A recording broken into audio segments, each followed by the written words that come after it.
우리의 예배는 다른 말로 표현해서 하나님을 찬양하고 하나님을 선포하고 하나님의 나라의 지경을 확장하여 완성하는 것, 그 일 가운데 사용되는 것이라고 표현하고 있죠.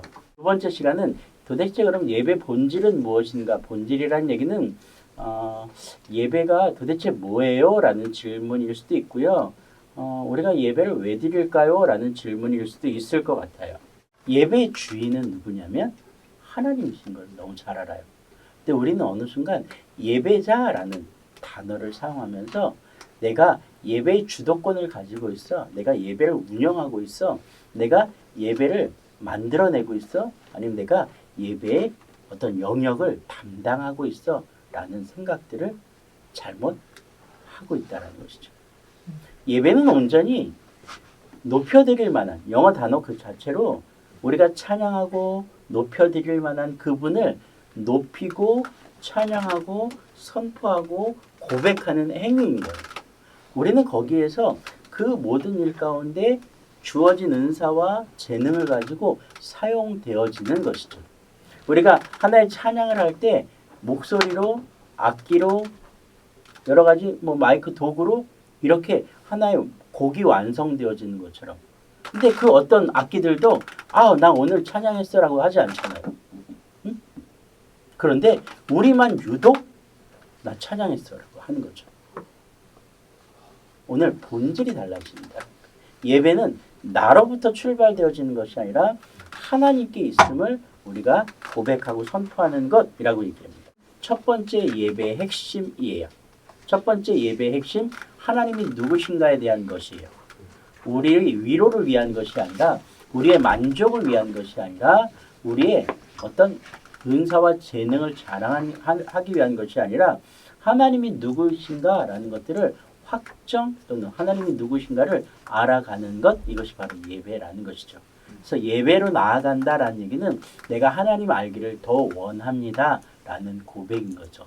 내가 예배자입니다 라고 고백하는 것은 나는 하나님 아는 일을 제일 우선순위로 삼은 사람입니다 라고 고백하는 것과 같다라는 것이죠.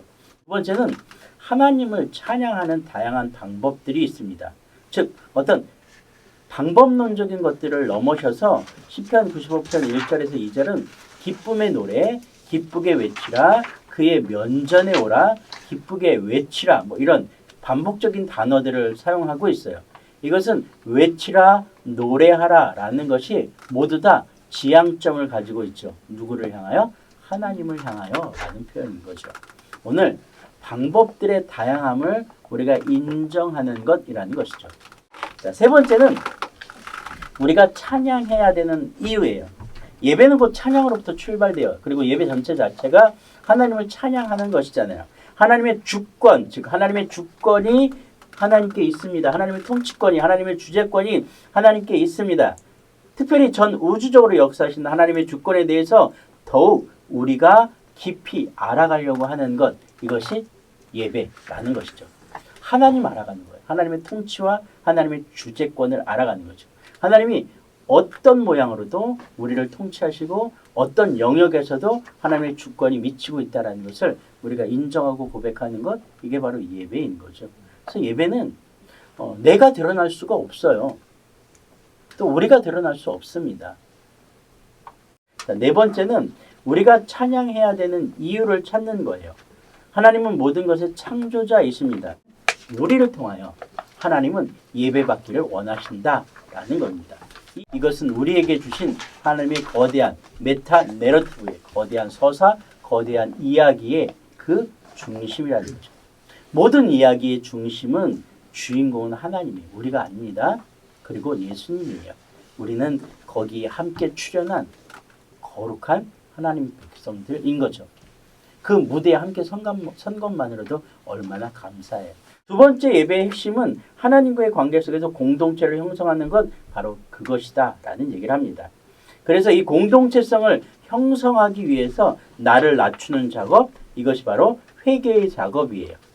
우리가 공동체가 되어지면 우리가 목적하는 것, 또 우리가 어떤 무게중심을 두는 것, 우리가 바라는 이런 작은 것들, 이런 작은 잔가지들, 우상이라고 하는 잔가지들을 털어버릴 수 있다라는 것이죠. 요즘 시대를 포스트 모더니즘이라고 합니다. 개인의 자유가 중시되고요. 이성이 아니라 감정이 중시되고요. 분리되어 독립적인 것들이 중시되어집니다. 근데 하필이면 포스트 모더니즘의 시대에 포스트 코로나의 시대가 겹쳐버렸어요. 포스트라는 단어가 뭐뭐뭐의 뒤에요. 코로나 뒤에 온 시대죠. 모더니즘 뒤에 온 포스트 모더니즘의 시대에 코로나의 뒤에 온 포스트 코로나의 시대는 이런 포스트 모더니즘의 이 극단적인 상황들을 더욱더 악화시키는데 동기를 부여하고 에너지를 공급하고 있어요. 그래서 더욱 개인적이 되고 더욱더 이성이 아니라 감정에 치우치게 되고 거의 공동체가 아니라 거의 개인주의 쪽으로 가게 되는 거죠. 특히나 온라인이라는 기계적인 발달로 말미암아서 혼자 모든 것들을 가능하게 했다라는 것이죠. 이게 바로 예배를 무너뜨리는 사단의 속성이라고 우리가 판단한다면 우리가 다시 한번 정확하게 깨달아야 되는 건 하나님을 향한 우리의 공동체성을 향해서 우리가 다시 한번 회복하고 고백해야 되지 않을까라고 생각을 합니다.